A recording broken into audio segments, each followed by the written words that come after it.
오늘 우리가 함께 볼 말씀은 마태복음 9장 35절로 10장 1절 말씀입니다. 마태복음 9장 35절로 10장 1절, 길지 않기 때문에 우리 한 목소리로 합독하겠습니다. 9장 35절 시작. 예수께서 모든 성과 촌에 두루다니사 저희 회당에서 가르치시며 천국 복음을 전파하시며 모든 병과 모든 약한 것을 고치시니라. 무리를 보시고 민망히 여기시니 이는 저희가 목자 없는 양과 같이 고생하며 유리함이라. 이에 제자들에게 이르시되 추수할 것은 많되 일꾼은 적으니 그러므로 추수하는 주인에게 청하여 추수한 일꾼을 보내어 주소서 하라 하시니라. 예수께서 그 12 제자를 부르사 더러운 귀신을 쫓아내며 모든 병과 모든 약한 것을 고치는 권능을 주시니라. 악한 것이 아니라 약한 것입니다. 모든 약한 것을 고치는 권능을 주시니라. 그리고 10장 2절부터 예수님이 둘둘 짝지어서 전도여행을 보내는 그러한 구절들이 나오죠. 우리 너무나 잘 아는 그러한 본문 말씀입니다. 그래서 오늘 이 말씀 가지고 추수할 일꾼을 보내어 주소서 하라. 예수님께서 제자들에게 명령하신 명령어입니다. 우리가 왜 예수님이 이러한 기도 요청을 하셨나? 제자들에게 그렇게 했습니다. 제자들에게, 주인에게, 하나님 말씀하시는 거예요. 추수의 주인이신 하나님에게 너희들이 간구하여서 추수할 일꾼을 보내어 주시라. 그래서 오늘 이 설교 제목으로 추수의 계절인데요, 이 추수의 계절에 우리가 하나님이 우리 교회와 우리 또 개인에게 주시는 그런 메시지가, 말씀이 무엇인지 한번 상고해 보도록 하겠습니다. 11월은 농사 짓는 사람에게는 추수의 계절로 추수가 끝났다는 것을 알리는 추수감사절이 얼마 남지 않았습니다. 우리 김 목사님이 말씀하셨는데 이번 주가 한국은 추수감사절입니까? 이번이 추수감사절이고 우리는 다음 주가 추수감사절인 이유는 그 땡스기빙이 그 윅 Thursday 있기 때문에 그렇습니다. 한국은 좀 추수를 좀 더 일찍 하나 보죠. 그래서 너무 늦게까지 하면 안 되기 때문에 아마 한 일주일 정도 더 땡긴 것이 아닌가 이렇게 생각이 됩니다. 그래서 저는 오늘과 감사주일인 다음 주일 이 두 번에 걸쳐서 성경이 말하고 있는 추수감사, 추수감사는 두 가지 단어가 있습니다. 추수라는 단어와 감사라는 단어가 있잖아요. 그래서 추수감사에 대해서 이야기했는데 오늘은 추수에 대해서 이야기하겠습니다. 다음 주는 감사에 대해서 이야기해야 되겠죠. 그래서 이 두 가지로, 추수감사라는 단어를 두 가지로 나눠서 오늘과 다음 주일에 그 관련된 그런 말씀으로 여러분들과 은혜 나누기를 원합니다. 여러분, 추수라는 말이 가을 추자에다 수확한다는 그 숫자입니다. 걷어들인다, 가을에 걷어들인다는 그런 말입니다. 그렇기 때문에 이 가을은 농부들에게는 제일 중요한 즐거운 계절입니다. 아무리 눈물로 수고로 농사를 1년 내내 졌다고 해도 만약에 우리가 추수를 잘못한다면은 그 1년 농사는 다 망한 것입니다. 그렇기 때문에 가장 익사이딩하고 가장 즐겁고, 돈이 되니까 그렇겠죠. 그래서 예수님은 그렇게 말합니다. 눈물로 씨를 뿌린다. 그건 미래를 바라보고 투자를 하는 거기 때문에 나가는 거잖아요. 그렇지만 이제는 추수는 걷어들이는 거기 때문에 기쁨으로 걷어들인다는 거예요. 그래서 이 일은 어떻게 해야 된다? 기쁨으로 해야 된다는 것입니다.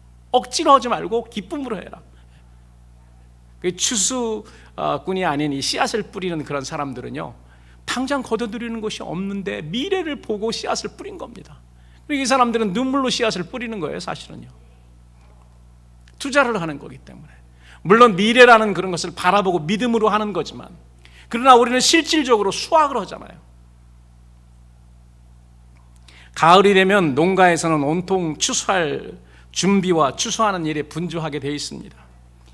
근데 가을이 되었는데도 불구하고 추수할 준비를 하지 않는다면 밭의 곡식들이 다 썩어서 농사를 망칠 수밖에 없죠.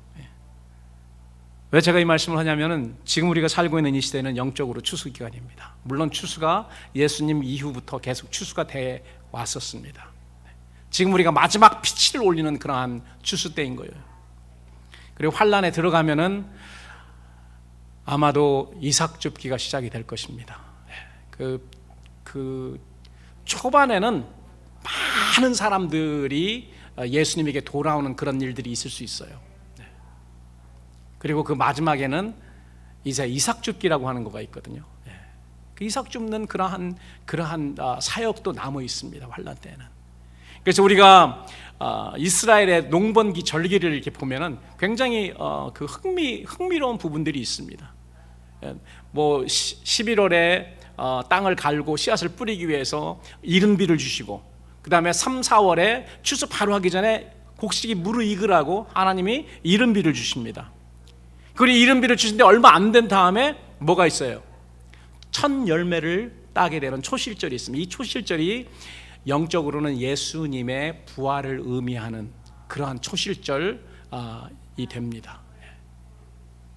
그리고 그로부터 7절 7 위기죠. 7, 그러니까 7 곱하기 7은 49일인데 77절이 바로 우리가 말하는 맥주절입니다. 제일 먼저 이 팔레스타인은 그 추수가 곡식 두 가지가 주 곡식인데요, 보리와 밀입니다.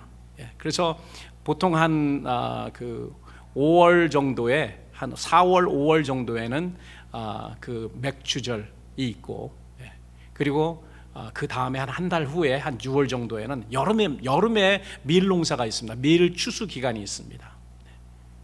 그리고 이제 가을 돼서 한 7월 정도나 가을 되기 전에 포도 농사가 있습니다. 포도 농사가 제일 마지막이에요. 맥주, 보리 농사와 밀 농사, 그리고 포도 농사입니다. 근데 하나님이 하시는 영적 추수 절기도 순서가 그렇습니다. 초실절, 예수님의 부활, 맥주절, 유대인들의 그 하나님의 그 천국 창고에 드러내시는 그 초대교회의 사건이죠. 그리고 그 이후부터 마지막까지는 이방인들의 밀 추수가 있는 것입니다. 그리고 마지막으로 환란 마지막 부분에 이삭 줍기가 있어서 이제 하나님이 마지막까지 그냥 이삭 줍기까지 하시는 거예요. 마지막 한 심령을 추수하기 위해서, 거둬들이기 위해서. 그리고 그 다음에 제일 마지막에는 뭐가 있습니까? 그 다음에는 포도 농사가 있습니다. 포도 농사는 하나님의 진노의 포도즙을 밟는, 계시록에 나와 있죠. 이것은 하나님의 진노로 심판하시는 것입니다. 그것도 포도 농사로 나와 있습니다.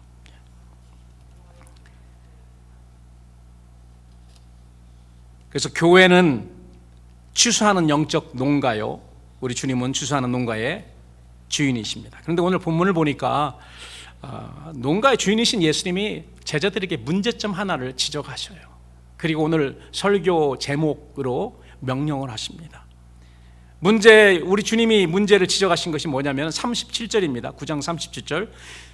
추수할 것은 많대. 우리 다 같이 한번 그 부분만 한번 읽어볼까요? 다 같이 시작. 추수할 것은 많대. 일꾼이 너무 적다. 이 문제를 지적해요. 추수할 것은 많은데 추수할 일꾼이 적다는 거예요.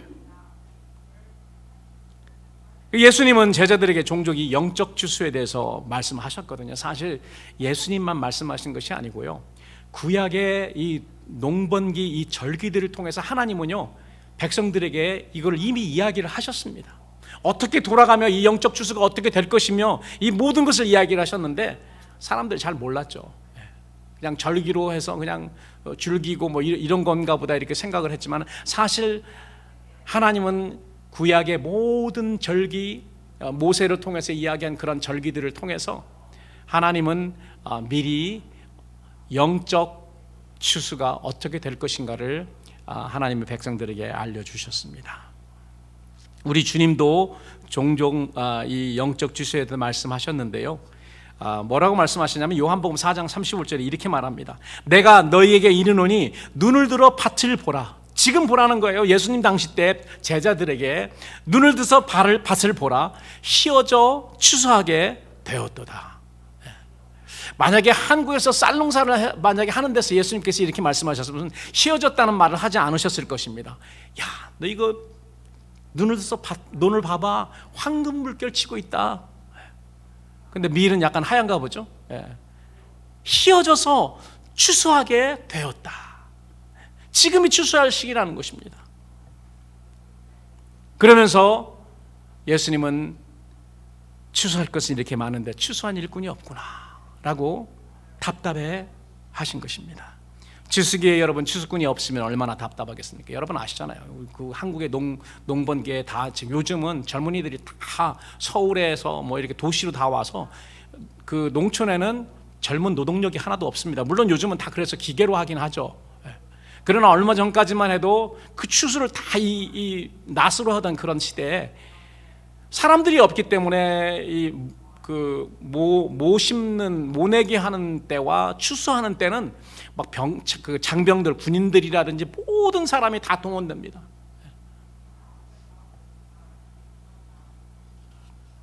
그런데 추수한 일꾼이 없으면 얼마나 문제겠습니까? 그런데 우리 주님은 해결책을 가지고 계셨습니다. 그 해결책을 본문 38절에서 제시합니다. 제자들에게 그러므로 추수할 것은 많은데 추수할 일꾼이 없으므로, 그 말이죠. 그러므로 추수하는 주인 하나님에게 요청하여서 추수한 일꾼을 보내주사라. 그렇게 기도하는 거예요. 추수할 일꾼을 보내주사. 추수꾼이 없습니다. 이렇게 기도하라고 이야기하셨어요. 이 권면을 통해 우리가 알 수 있는 점은 우리 주님께서 추수꾼을 간절히 찾고 계신다는 점입니다. 예수님이 이 말씀을 하시던 그때에 비해 지금은 일꾼들이 엄청나게 많이 늘어났죠. 그렇지만 저는 추수하는 주인에게 청하여 추수할 일꾼을 보내달라고 하신 예수님의 요청, 이 기도의 제목이 아직까지도 유효하다고 생각합니다. 지금도 사실은요, 많은 것 같지만은 많지 않습니다. 왜 주님은 추수할 일꾼을 찾으셨으며 오늘날도 그 추수꾼을 찾고 계시는 걸까요? 세 가지로 여러분들에게 말씀드리겠습니다.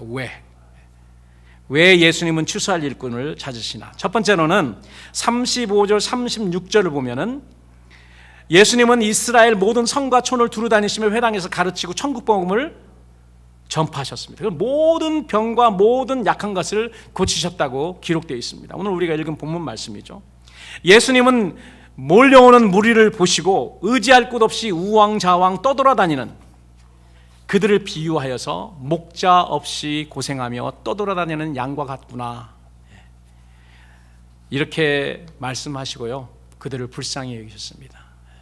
하나님이 추수꾼을 찾으시는 거는요, 어떤 말과 비슷한 말이에요. 참 선한 목자, 참 목자를 찾으시는 것과 마찬가지입니다. 그 이유가, 추수꾼을 찾으시는 참 목자, 선한 목자를 찾으시는 이유가 뭐냐면요, 백성들이, 양무리가 목자 없이 고생하며 떠돌아다니는 양 같다, 떠돌아다니는 그 양 같다. 그렇기 때문에 그들을 테이크케어 할 수 있는, 그들을 목양할 수 있는 선한 목자, 싹군 목자 말고 선한 목자가 필요하다는 거예요. 그리고 그들을 하나님의 복음으로 하나님의 창고에, 하나님 나라의 창고에 걷어들일 수 있는 그러한 추수꾼이 필요하다라고 예수님께서는 이야기를 하신 거예요. 그런데 왜 예수님이 무리를 그 백성들의 무리죠, 뭐 양무리라고 할 수 있는 백성들의 무리를 목자 없는 양으로 비유하셨을까요? 여러분 생각에는 그들에게 목자가 있었다고 생각하십니까? 하나님이 그들에게 목자를 이미 주셨다고 생각합니까? 아니면 예수님의 말씀처럼 없었다고 생각하십니까? 왜 예수님은 목자 없는 양이라고 이야기하셨을까요? 여러분, 우리가 잘 알듯이 그 사슴이나 노루는 속력이 굉장히 빠릅니다. 그래서 뭐 사자나 하이에나나 뭐 이런 포식 동물들이 그들을 잘 잡을 수가 없어요. 병이 들었거나 바로 태어난 새끼들 아니면은요, 잡기가 쉽지가 않습니다. 왜? 속력이 빠르기 때문에. 도망갈 수 있는 능력이 있어요, 사슴과 노루는요. 그리고 뭐 어떤 사슴들은 뿔도 있잖아요. 뿔 한번 잘못 받으면 사자들도 배가 갈라집니다. 찢어져요. 그래서 더 이상 사냥을 못하기 때문에 그냥 인생이라고 이상하죠.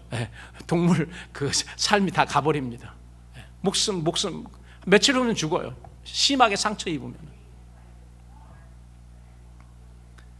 이 사슴이나 노루는 속력도 빠르고 자기를 보호할 수 있는 뿔도 있고 그런데요, 양은 속력이 빠르지 않습니다. 사람 달리는 것보다요 더 속력이 늦습니다. 그리고 그들에게는 뿔 같은 것도 물론 사냥은 있지만 보통 우리가 가축으로 키우는 그 양들에게는 뿔도 없어요. 아무 방어 능력이 없고 도망갈 수 있는 그런 힘도 없고 스피드도 없다는 그런 말입니다. 한마디로 포식동물, 일이나 사자나 곰의 밥이에요. 먹이가 됩니다. 먹잇감에 지나지 않습니다. 그리고 여러분, 양은요 굉장히 겁이 많다고 합니다. 겁이 많아서 바람에 나는 종이 한 장 보고 수스라치게 놀라고요. 그리고 천둥이 동반된 비바람이 오면 공포에 질려서 뿔뿔이 다 헤어진다고 합니다. 그리고 시내를 건너가다가도 겁에 질리면은 별로 깊지도 않은데요, 발버둥 한번 치지 못하고 익사해서 죽는데요. 그리고 이 양의 우리에 불이 나면은 너무 무서워서 도망갈 생각조차 못하고 그 자리에서 타서 죽는 게 바로 양의 특성이라고 합니다. 그렇기 때문에 이런 양에게 꼭 필요한 건 뭐냐면 목자예요. 그래서 목자가 항상 따라야 돼요. 여러분, 목자 없는 양무리를 보신 적이 있습니까? 없습니다. 항상 양은 그렇기 때문에 누구의 인도함이 필요하고요, 보호함이 필요한 겁니다. 하나님은 구약의 이스라엘 백성들에게 이러한 목자들을 주셨습니다. 안 주신 게 아닙니다. 제사장과 율법사, 서기관들, 그들을 백성들의 목자와 선생으로 주셔서 그들을 인도하고 그들을 take care 하라고 하나님은 이 제사장들 그리고 서기관들, 하나님의 말씀으로 가르칠 수 있는 자들이잖아요. 뭐 주셨어요. 그런데 여러분, 문제가 뭐였냐면은 예수님이 하신 말씀을 통해서 우리가 잘 깨닫게 될 수 있지만은요, 문제는 하나님이 구약의 이스라엘 백성들에게 목자와 선생으로 주셨던 제사장과 율법사, 서기관들은 사실 양무리를 위한 목자가 아니었습니다. 굉장히 중요한 사실이죠. 오히려 그 제사장들과 서기관들은 자기들을 위한 양으로 양무리를 길들여 왔어요. 자기의 성공과 자기의 배를 채우기 위한 도구나 먹이로 여겼다는 그런 말뿐이 되지 않습니다. 그래서 싹군 목자라는 그런 말이 나오게 된 것입니다. 우리 주님이 말씀하셨잖아요. 싹군 목자에 대해서 그 말씀하셨습니다. 아니면 또 양의 탈을 쓰고 양무리를 늑탈하는, 벗겨먹는, 늑탈한다는 말이죠. 그러한 일이다, 일이 때다라고 이야기를 하셨습니다. 목자라는 이름은 가졌지만 선한 목자가 아닌 싹군 목자만 있었기 때문에 예수님 당시 때는 특별히 더 그랬습니다. 우리 주님은 양무리에게, 백성들에게 목자가 없구나, 선한 목자가 없다, 추수꾼이 없다라고 이야기를 하신 것입니다. 우리 주님의 그 답답해하신 그 마음이 느껴지는데요, 여러분, 오늘날이라고 우리 주님의 이 답답하신 마음이 달라졌겠습니까? 그렇지 않습니다. 목자는 숫자는 더 많이 늘어났겠죠. 직업적인 그러한 종교 지도자들, 목사라는 그런 타이틀을 가진 그런 사람들, 교회 지도자라는 그런 타이틀을 가진 사람들은 예수님 당시에 비해서 엄청나게 많이 불어났습니다. 그럼에도 불구하고 동일하게 저는 우리 주님의 답답해하시는 그러한 심장을 우리는 느껴야 됩니다. 추수꾼이 없다, 선한 목자가 없구나. 목자들은 많은데 선한 목자가 없고, 추수꾼이라고 자청하는 사람들은 많은데 진짜 참 추수꾼이 없구나. 그래서 저는 이런 말씀을 보면은 목사의 한 사람으로서, 목자 중 하나로서 이런 것들이 굉장히 두렵습니다. 두려워요. 저도 거기에 포함될 수 있기 때문에 그렇습니다. 여러분, 선한 목자와 싹군 목자가 태어날 때 처음 나올 때부터 여기에 나는 선한 목자, 나는 그 싹군 목자라고 이렇게 여기에 붙이고 다닙니까? 절대로 그렇지 않습니다. 처음에는 좋은 그러한 모티베이션으로, 좋은 그러한 마음으로 시작을 했지만은 중간에 가다가 내 상황과 모든 여러 가지가 바뀌어가지고요, 나중에 싹군 목자가 될 수 있는 것입니다. 그렇기 때문에 우리는 긴장해야 되죠. 사실 목사라는 타이틀을 가진 사람들은 긴장을 해야 됩니다. 또 교회 지도자라는 그런 타이틀을 가진 분들은 긴장을 해야 됩니다. 사람들은 우리의 상황을 보고 우리의 어떤 그러한 지위나 위치나 뭐 이런 것을 보고 우리들 존경할지 모르지만 하나님은 겉모습을 보지 않습니다. 우리 타이틀을 보지 않고 우리의 중심을 보시기 때문에, 우리의 중심이 어떤 중심으로, 우리의 동기가 어떤 동기로 우리가 목회하냐에 따라서 하나님은 벌써 싹군 목자, 선한 목자 가르시는 거예요. 그래서 우리는 이런 부분에 대해서 두려운 마음을 가져야 됩니다. 여러분, 선한 목자와 싹군 목자의 차이는 겉으로는 잘 보이지 않는 것 같지만은요, 그건 우리가 그렇게 우리의 영적인 분별력을 사용을 안 해서 그래요. 조금만 우리가 보면은요 잘 보입니다. 여러분, 차이점이 굉장히 간단해요. 뭐냐? 양무리를 위해서 자기를 희생시키는 자가 선한 목자고요, 자기를 위해 양무리를 희생시키는 비즈니스맨들, 직업적인 종교 지도자들이 싹군 목자입니다. 요한복음 10장에 보니까 예수님이 이렇게 말씀하세요. 나는 선한 목자라. 선한 목자는 양들을 위하여 목숨을 버리거니와. 자기 희생이 있다는 것이죠. 싹군 목자는 목자도 아니요, 사실 이 싹군 목자는 목자가 아니라고 이야기하십니다. 양도 제 양이 아니라.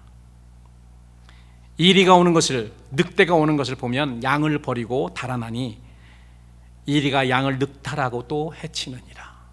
여러분, 굉장히 명확하게 예수님께서 싹군 목자와 선한 목자에 대해서 이야기하십니다. 예수님은 내가 선한 목자인데 선한 목자들은 자기 희생이 있느니라. 양들을 위해서 언제든지 자기의 목숨을 내놓는 사람들이 선한 목자라는 거예요.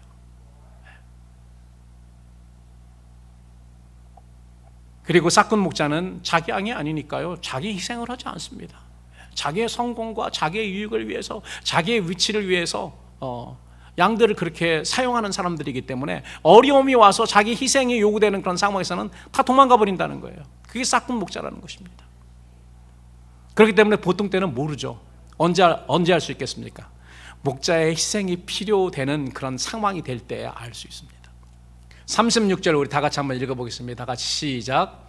무리를 보시고 민망히 여기시니 이는 저희가 목자 없는 양과 같이 고생하며 유리합니다. 여기서 민망하다는 것은 부끄럽다는 말이 아니고요, 불쌍히 여기다는 말이에요. 왜 민망이라고? 옛날에는 우리나라 말 민망이라는 말이 불쌍하다는 말로 사용된 그런 때가 있었나 봐요. 요즘 민망하다는 것 좀 부끄럽다, 창피하다는 이런 의미인데, 여기서 민망하다는 have a compassionate heart, 이런 compassion은 그 불쌍히 여겼다는 그런 말이거든요.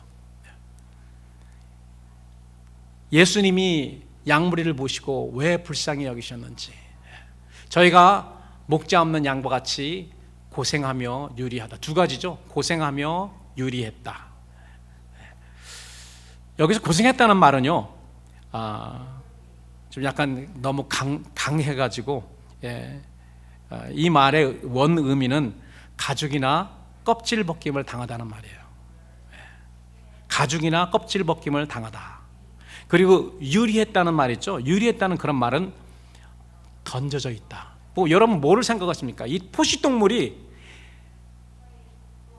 양을 잡아먹어가지고, 잡아먹으면 뭐만 남죠? 뼈하고 가죽만 남잖아요. 가죽 남겨가지고 이렇게 던져져 있는, 그런 처참한 그런 상황입니다. 예수님께서 이렇게 영적으로 보니까 하나님의 백성들이 다 이 늑탈당해가지고 껍질이 벗겨진 채 그냥 널려 있는 거예요, 땅에요. 그렇게 보이시는 겁니다. 막 전부 그냥 많은 양들이 다 그냥 그 짐승의 공격을 받아서 다 껍질채 그 널려져 있는 그런 상황, 그런 영적인 광경을 예수님께서는 보시고 불쌍히 여기셨다 그러셨습니다. 이걸 우리가 이러한 그 현재 상황을 볼 수 있는 그런 목자들이 그들을 불쌍히 여길 수 있는 것입니다. 그것을 보지 못하면 절대로 그렇게 할 수가 없겠죠. 이 고생했다는 말은 뭐 가죽이나 껍질을 벗김을 당했다는 그런 말인데요.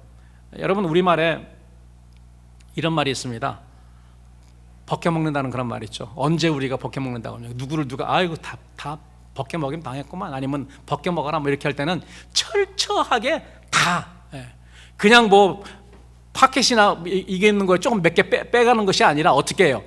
탈탈이 다 털어간다는 것입니다. 그런 말이에요, 이게. 그래서 그 당시에도 종교 지도자들이 백성들을 그렇게 탈탈이 털어먹었습니다. 여러분, 지금이라고 다르겠습니까? 지금도 똑같습니다. 당시 백성에게는 싹군 목자인 종교 지도자들만 있었기 때문에 마귀의 공격에 백성은 가죽이나 껍질 벗김을 당하고 늑탈당해서 널브러져 있어, 엎드러져 가지고 널브러져 있었습니다. 뿐만 아니죠. 돈과 자기의 성공을 위해 목회하는 싹군 목자들만 있었던 것이 아니고요, 백성을 완전히 벗겨먹고 늑탈하는 거짓 선지자들도 있습니다. 약간 다르죠? 싹군 목자는 돈을 챙기는 사람들이에요. 자기 유익을 위해, 성공을 위해서, 돈을 위해서 백성들을 양무리를 벗겨먹는 사람들이고요. 그 다음에 완전히 죽여서 늑탈해가지고 벗겨먹는 그런 거짓 선지자들, 예수님은 그들을 경계하라고 경고하셨죠. 뭐라고 이야기하십니까? 거짓 선지자를 삼가라. 양의 옷을 입고 너에게 나오나 속에는 노략질하는, 늑탈하는, 벗겨먹는 그런 이리다, 늑대다, 이렇게 이야기하십니다. 그래서 이 거짓 선지자들은 싹군 목자와는 차원이 다릅니다. 싹군 목자들은 좀 약간 가볍죠. 가벼워요. 돈만 밝히니까 금방 알 수 있는데요, 이 거짓 선지자들은 철저히 속여 먹습니다. 그래서 완전히 인생, 영혼을 완전히 망쳐버려요. 그리고 싹군 목자들은 금방 이렇게 보이거든요. 한두 번 속으면 그냥 보입니다. 그러나 거짓 선지자들은요, 우리의 영혼까지 갉아먹기 때문에 몰라요. 잘 모릅니다. 싹군 목자들은 돈과 자기의 성공을 위해 목회하기 때문에 더 좋은 자리가 있으면 언제든 양을 버리고 떠납니다. 자기의 그런 희생이 요구되는 상황일 때도 도망치는데 굉장히 약삭빨라요.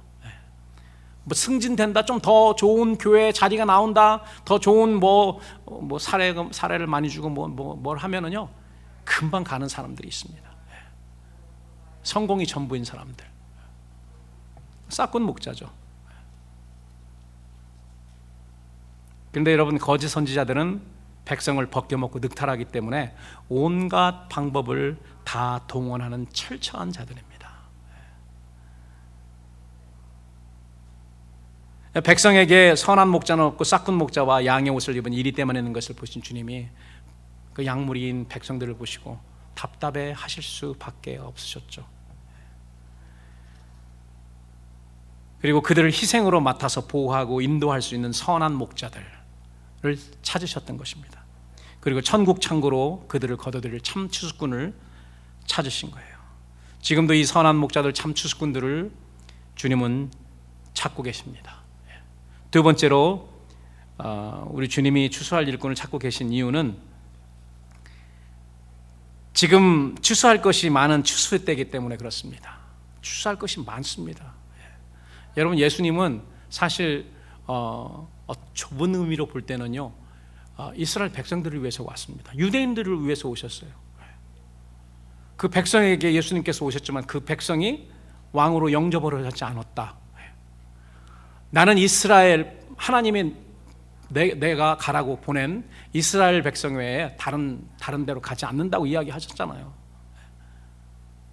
예수님의 주 사역은 유대인들이었습니다.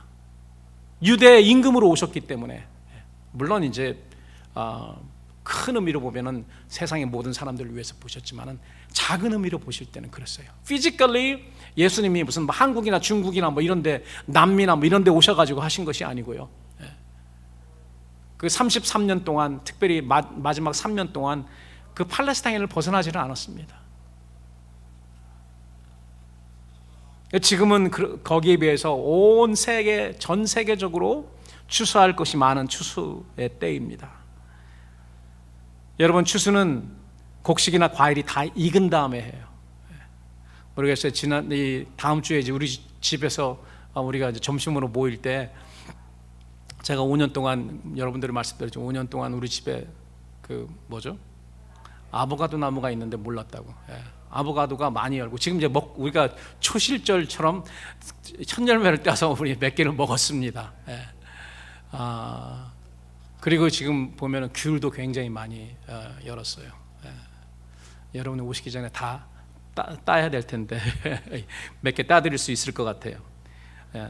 근데 이제 아직도 이 귤 같은 거 보면 파란 거가 조금 있거든요. 그래서 완전히 노랗게 되면은 노랗게 될 때가 있어요. 한 일주일만 더 되면은 그 노랗게 될 것 같아요. 몇 개는 벌써 노랗기 때문에 따 먹었죠. 그래서 이제 그렇게 무르익어야지 우리가 먹을 수 있습니다. 그래야지. 우리 집사람이 아보카도 이렇게 떨어진 거, 바람 불어가지고 떨어진 거를 익혀가지고 먹었거든요. 근데 마켓에서 사 먹는 그런 고소한 맛이 나지 않는다고 그러죠. 그거는 다 익기 전에 미리 떨어져가지고 그런 거야. 이제 지금 이제 더 익혀서 이제 그거를 먹으면 아마 고순 그런 냄새가 맛이 날 거다. 내가 이야기를 했는데 두고 봐야죠. 추수는 이렇게 곡식이나 과일이 무르익어야지 추수할 수 있습니다. 씨를 뿌리자마자 거둘 수 있는 것이 아니죠. 마찬가지로 영적 추수도 저는 그렇다고 생각합니다. 사람들이 천국 복음을 듣고 그 마음이 하나님의 다스림을 받아들이고자 하는 그런 마음이 있어야 되죠. 그리고 순종을 해야 됩니다. 그래야지 무르익는 것입니다. 그때 추수될 수 있는 것입니다. 구약의 모든 선지자는 여러분 한번 생각해 보세요. 구약의 많은 선지자들을 하나님께서 보내셨습니다. 엘리야도 보내시고 이사야도 보내고 에레미야도 보내고 요엘도 보내고 많은 선지자들을 보냈습니다. 그리고 선지자라는 이름 있는 사람들만 선지자가 아니고요, 다윗도 선지자였고 아브라함도 선지자였고 하나님과 대화를 나눴던 사람들은 다 선지자입니다. 구약의 모든 선지자들은 구약 마지막 선지자인 세례 요한 때까지 눈물로 수고하고 노력하여 천국 복음의 씨앗을 뿌렸습니다. 그들은 각자 자기 맡은 위치에서 자기가 알고 있는 대로 곧 오실 천국의 왕이신 메시아 그리스도를 나름대로 다 선포했던 것입니다.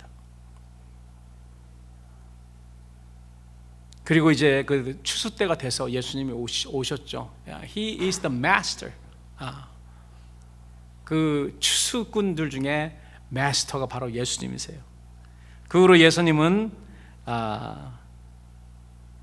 예수님과 예수님의 제자들은 심은 것을 거두는 추수 작업을 시작을 했습니다.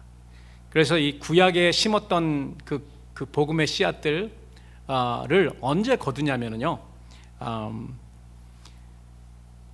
그 오순절 다락방에 성령의 이른 비가 내린 다음에 바로 오순절 설교를 합니다. 여러분 사도행전 공부하시면서 우리가 알잖아요. 사도행전 오순절 설교를 사도 베드로가 딱 합니다. 그 설교를 딱 마치니까 어떻게 되죠? 그 결과로 몇 명이 회개하고 예수님의 제자가 됩니까? 3,000명이 됩니다. 그들은 거의 전부 다 유대인 혈통을 가진, 이스라엘 혈통을 가진 그런 사람들이에요.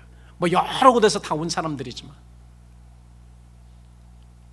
그래서 구약의 선지자들이 뿌린 그 씨앗을 그냥 한 번에 그냥 3,000명, 단 하루 동안에 3,000명을 회개시키고 그 다음에 하나님의 창고에 거둬들이는 놀라운 그런 추수를 사도 베드로가 하잖아요. 그 며칠 후에 예루살렘 성전에 기도하러 요한과 사도 베드로가 올라갈 때 미문에 앉은 구걸하는 그 장애인, 하반신 장애인이 있는데 그 사람에게 우리 사도 베드로가 이야기를 하잖아요.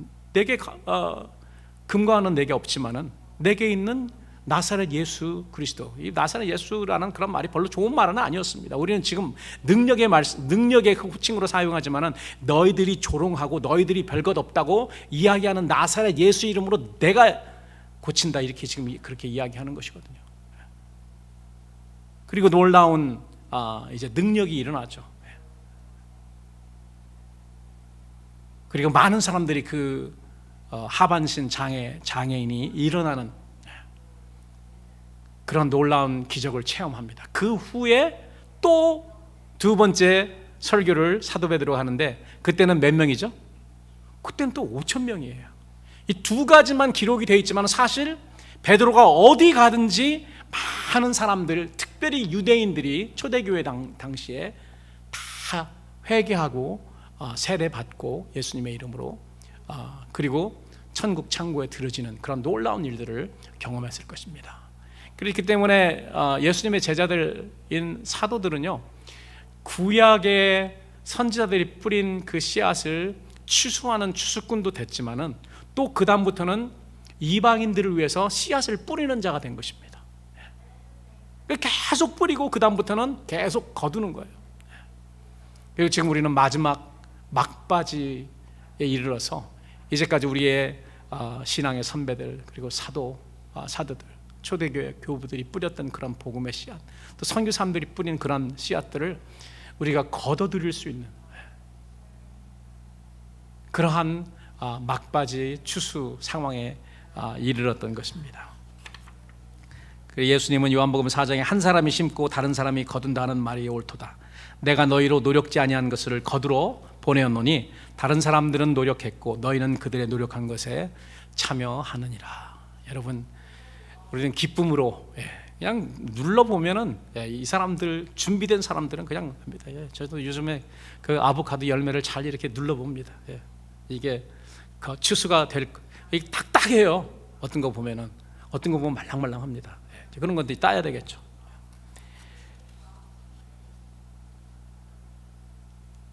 계시록 14장을 보면은 제가 새벽 기도 때도 이 부분에 대해서 말씀드린 적이 있습니다. 계시록 14장을 보면은 사도 요한은 환상을 통해서 마지막 큰 환란 때 두 종류의 추수를 봅니다. 두 종류입니다. 마지막 때는 두 종류. 무슨 이삭 줍기도 있지만은 두 종류인데 하나는 곡식 추수, 그리고 하나는 포도 추수입니다. 마지막 때 환란 때는 이 두 가지 추수가 있다는 걸 여러분 우리가 알아야 됩니다. 하나는 곡식 추수, 지금도 시작됐습니다. 지금도 시작이 됐고 지금도 거둬들이고 있습니다. 그러나 환란 때는 마지막 추수를 하게 됩니다. 이 추수는 환란 때에 하나님의 계명과 예수를 믿는 믿음을 지키기에 자기의 목숨을 아끼지 않은 자들을 우리 주님께서 친히 하늘나라 곡식 창고로 드리는 그러한 마지막 때의 추수입니다. 그래서 구름 위에 앉은 인자와 같은 하나님의 아들과 같으신 그 금면류관을 쓰신 예수님이시죠. 그분이 날카로운 그러한 낫을 가지고 있는데 성전에서 다른 큰 천사가 이제 당신의 낫을 휘둘러서 이제 곡식을 추수하소서, 무르익어서 그 추수할 때가 이르렀습니다. 그랬더니 그 하나님의 아들 인자 같으신 분이 추수하는 그래서 많은 추수 대상자들이 천국 창고에 들어가는 그런 모습이 보이죠. 그리고 그게 끝난 다음에 뭐 이삭 줍기가 있고 그 다음 절기가 뭐냐면은 포도농사예요. 그 포도농사는 하나님의 진노를 말하고 있습니다. 그래서 포도농사는 포도를 다 따가지고 포도송이를 어디다 집었냐면 집 틀에 집어넣습니다. 여러분 그 포도농사를 관심 있게 보셨나요? 하면은 이러한 나무로 이렇게 만드는 거기에 굉장히 큰 그 배스톱 같습니다. 그런데 포도송이를 왕창 집어넣고 이쪽 제일 아래쪽에 바깥에 구멍이만큼 있어요. 그러면 사람들이 어떻게 해요? 몇 명이 들어가서 막 밟습니다. 밟으면은 그 아래서 포도즙을 받습니다. 그래서 이 포도 틀을 밟는다는 말은 하나님께서 진노로 하나님께서 심판하신다는 그런 말이에요. 그리고 거기에 흐르는 포도즙을 피로 말하죠. 이 추수는 끝까지 하나님을 두려워하지 않고 그에게 영광을 돌리지도 않고 오히려 짐승을 따르며 그의 우상에게 절하고 경배하는 자들을 거두어서 하나님의 진노의 포도주 틀에 던지는 진노의 포도 추수인 것입니다. 여러분, 하나님은 오래 참으사 아무도 멸망치 않고 다 회개에 이르기를 원하시는데요, 하나님은 끝까지 죄인들을 구원하시려 마지막 순간까지 그 나머지 한 톨 떨어진 이삭 줍기까지 하십니다. 마지막에 밀 추수를 다 끝내고 또 종들을 보내서 이삭 줍기를 해요. 마지막 순간까지 이렇게 회개의 기회를 주시는 인내의 하나님, 사랑의 하나님이시지만 영원히 참으시는 하나님은 아니십니다. 진노의 포도, 추수, 이 심판이 있기 때문에, 공의의 하나님이시기 때문에. 그리고 하나님이 더 참지 못하는 이유가 있습니다. 하나님은 더 계속 참고 싶으신데요, 참지 못하게 하는 이유가 또 있습니다. 뭔지 아십니까, 여러분? 계시록에 보면 나와 있어요. 계시록에 그 4장의 5번째 인을 보시면은 거기에 나와 있습니다. 하늘의 그 번제단 아래서, 그러니까 이거 땅에 있는 건 아닙니다. 하늘 제단입니다. 하늘 번제단 아래 하나님의 말씀과 저의 가진 증거로 인해서 죽임을 당한 영혼들, 그 아래에 있습니다. 그러니까 영혼들은 피입니다. 그 순교당한 복음 때문에, 예수님의 믿음 때문에 하나님을 계명을 지키고 예수님의 복음 증거를 했던, 예수님을 증거한 것 때문에 죽은 사람들이에요. 이제까지 얼마나 많은 2000년 동안 교회에 얼마나 많은 사람들이 죽었습니까? 이 영혼들이, 여러분 번제단에 그 제물을 드리면은 제물 안에 뭐가 있냐면은 이렇게 스크린이 있습니다. 쇠로 된 석쇠라고나 이런 스크린이 있는데 그 밑으로 뭐가 떨어지냐면은 피가 떨어집니다. 그래서 번제단 밑에는 피가 쫙 많이 있어요. 피가 있습니다. 그 피는 사람들의 영혼을 말하고 있잖아요. 그 사람을 포함한 모든 생명의 모든 그 동물들의 생명은 피에 있습니다.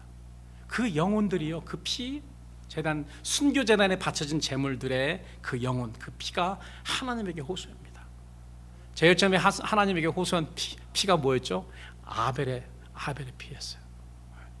그 아벨의 때부터 구약의 그 모든 순교자들이 제단 밑에, 그리고 지금 2000년 교회 시대를 통해서 지금도 이 순교자들은 막 나옵니다.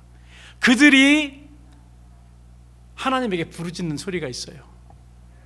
거룩하고 참되신 대주제여, 땅에 거하는 자들을 심판하여 우리 피를 신원하여 주지 아니하시기를 어느 때까지 하시려나이까. 우리 예수님의 증거, 하나님의 계명 때문에 우리 죽었잖아요. 순교당했잖아요. 우리의 이 억울한 이 피를 언제 신원해 주시겠습니까? 계속 지금도 하나님에게 부르짖습니다. 막 계속. 하나님은 어떻게 하세요? 이 땅에 아직도 회개 못한 이 백성들을 위해서 참으시는 거예요. 참으시는데 계속 이 영혼들은 언제까지 우리가 기다립니까? 언제까지? 흰 두루마기를 주셔서 잠시 기다려라. 마지막 때에 이런 일이 있은 다음에 내가 반드시 신원해 주마. 이들의 외침, 이 영혼들의 외침에 더 이상 하나님이 기다릴 수 없는 것입니다. 주님께서 추수할 일꾼을 찾고 계시는 세 번째 이유, 마지막 이유인데요, 추수 때인데도 추수할 일꾼이 적기 때문입니다. 여러분, 추수한 일꾼이 적은 것은요, 예수님 당시 때나 지금이나 마찬가지예요. 주님 당시 때도 여러분 하나님 일꾼이 전혀 없었던 것은 아니라고 말씀드렸습니다. 하나님은 구약 이스라엘 백성들에게 제사장과 서기관과 이런 사람들을 보내셨고 선지자들도 보내셨습니다. 그들의 사명은 백성들을 살피고 그들을 천국 창고에 거둬들이는 일인데요, 그들은 싹군 목자였고 또 어떤 거짓 선지자들은 양의 탈을 쓰고 백성들을 노력하는 일이 되었습니다. 그리고 주님 오셔서 목자 없는 양같이 고생하며 유리하는 백성들을 치유하시고 그들을 보살펴주니까 종교 지도자들이 예수님에게 뭐라고 이야기했죠? 뭐라고 이야기했습니까? 난리 났어요. 난리 났습니다. 뭐 귀신의 왕인 바알세붑의 힘을 입고서 고친다. 사실 그렇게 말은 안 했지만 속으로는 모든 백성들이 다 예수님에게 가니까 이 사람들은 가르쳐야 되거든요. 바리새인 학교 이 선생님들이잖아요. 서기관들은. 이 사람들이 어떻게 했어요? 밥줄 떨어진다 이거예요. 밥줄 떨어진다는 것입니다. 하나님의 능력이 나타나는 그러한 막 일들이 일어나니까 교회들이 시기해서 목사들이 시기해서 그런 일들을 많이 하잖아요. 2단으로 물고 3단으로 물고 잘못됐다고. 물론 잘못된 사람들도 있습니다. 그런 사람들마다 다 하나님의 옳은 종들이란 말은 아닙니다. 그리고 저가 귀신의 왕을 빙자하여 귀신을 쫓아낸다, 이런 심한 말까지도 했던 것입니다. 그러므로 목회를 직업으로 아는 싹군 목사나 종교 지도자들이 얼마나 많은가, 목자들이 얼만큼 지금 우리 살고 있는 이 오늘날에 얼마나 많은가, 이건 별로 중요하지 않습니다. 중요한 것은 선한 목자, 참 추수꾼이 되어서 주님의 심장으로 회개의 메시지를 선포하고 무르익은 하나님의 백성들을 천국 창고로 거둬들이는 그런 사람이 많지 않다는, 그게 문제입니다. 지금도 하나님의 일꾼이 없는 게 아닙니다. 여러분, 목사라고 모두 영적 주수하는 자며 성도라고 모두 영적 주수하는 사람들은 아닙니다. 절대 그렇지 않습니다. 영적 주수는 마태복음 28장, 우리가 너무나도 잘 아는 19절 말씀입니다. 가서 모든 족속으로 제자 삼아 아버지와 아들과 성령의 이름으로 세를 주고 내가 너에게 분부한 모든 것을 가르쳐 지키게 하라. 제자 삼는 교회, 제자 삼는 제자가 참 제자요, 참 교회인 것입니다. 이것이 지금 우리가 해야 될 영적 추수죠. 이 명령을 행하는 자가 추수하는 일꾼이고요, 이 명령을 행하는 교회가 추수하는 교회입니다. 우리 주님께서 지금도 간절히 찾고 계시는 추수꾼이 바로 이러한 사람들입니다. 여러분, 성직자라는 목사라는 위치를 가지고 있어도 이 사명 감당치 못하면 추수꾼이 아닙니다. 반면에 목사라는 직함이 없어도 이 사명을 감당하면 우리 주님이 찾고 계시는 추수꾼이 될 수 있는 것입니다. 결론의 말씀입니다. 저는 이 본문 말씀을 읽으면서 추수한 일꾼을 찾으시는 주님이 왜 제자들에게 너희가 추수꾼이 되거라 이렇게 말하면 되잖아요. 그 말을 하면 더 간단한데 왜 그렇게 말하지 않고 추수의 주인 되시는 하나님께 추수꾼을 보내달라고 기도하라, 왜 이렇게 간접적으로 이야기하셨을까, 그 생각을 하게 됐습니다. 너희들이 추수꾼이 되거라, 내가 추수꾼이 돼서 너희들 보낸다, 이렇게 하면 끝나는데 추수한 일꾼을 보내주소서라고 이야기했습니다. 여러분, 38절입니다. 그러므로 추수하는 주인에게 청하여 추수할 일꾼을 보내어 주소서 하라 하시니라. 그 다음 구절이 뭐죠? 예수께서 12제자를 부르사 귀신을 쫓는 능력을 주시고. 그런데 여러분, 저는요 이 말씀 읽으면서 9장 제일 마지막 38절 말씀입니까? 그 말씀과 10장 1절 사이에 무슨 일이 일어났다고 생각합니다. 무슨 일이 일어났을까요? 너희들이 가서 추수의 주인에게 가서 기도해라 이렇게 명령하셨으면 제자들이 어떻게 했을까요? 불순종하는 제자들도 있었을까요? 내 생각에는 다 제자들이 바로 예수님의 명령 따라서 기도했을 거예요. 어떻게 기도했을까요?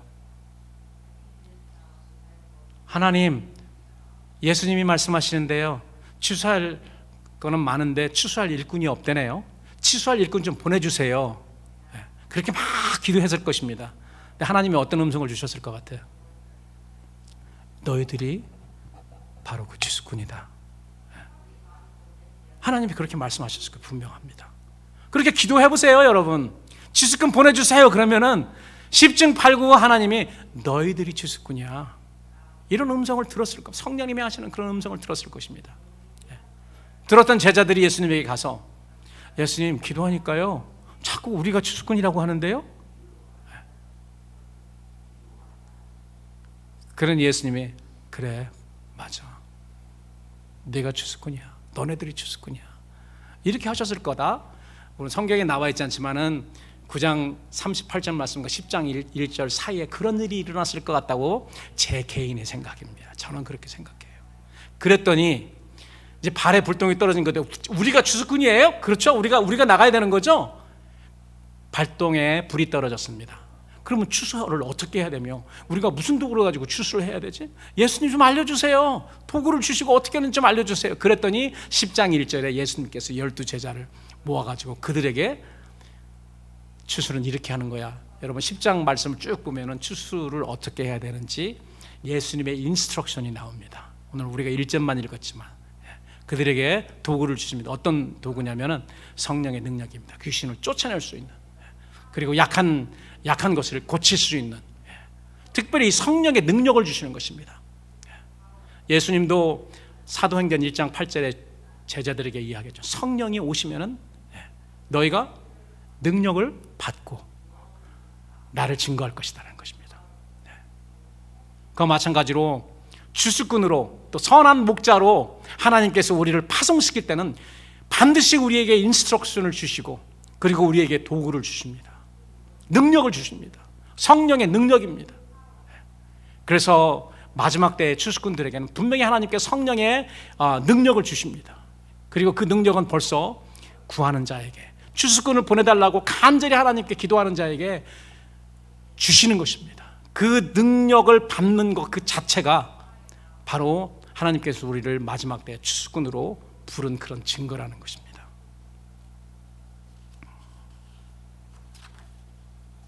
여러분, 목회를 위해서 기도하는 자가 목회자가 되고, 선교를 위해서 기도하는 자가 선교사가 되는 것이 너무나도 당연합니다. 오래전부터 주님께서 제게 주신 소망과 기도 제목은, 하나님께서 내가 목회하면서 하나님께서 내게 붙여주신 성도들을 이 마지막 주수 때 영적 주수하는 일꾼을 삼기 위해서 돕는 것입니다. 저는 그게 제 사역이라고 생각을 30몇 년 전부터, 한 35년 전부터 그러한 그 부르심을 주셨습니다. 목회자 되겠다고 그렇게 생각한 지 얼마 안 돼서 하나님께서 그런 마음을 주셨어요. 그래서 그러한 때가 가까우면 가까울수록 더 그러한 마음을 하나님이 저한테 주십니다. 그렇게 함으로 추수할 일꾼들이 모자란 이 마지막 시대에 무르익어 희어진 심령들을 하나님의 창고에 거두어드리는 일입니다. 추수할 것은 많으나 일꾼이 모자란 이때 여러분들이 추수하는 주인께 이렇게 한번 기도해 보세요. 추수할 일꾼을 보내주세요. 그러면 우리 주님이 어떻게 여러분들에게 응답하시는지, 성령님의 음성을 들으시기를 주님의 이름으로 축원합니다.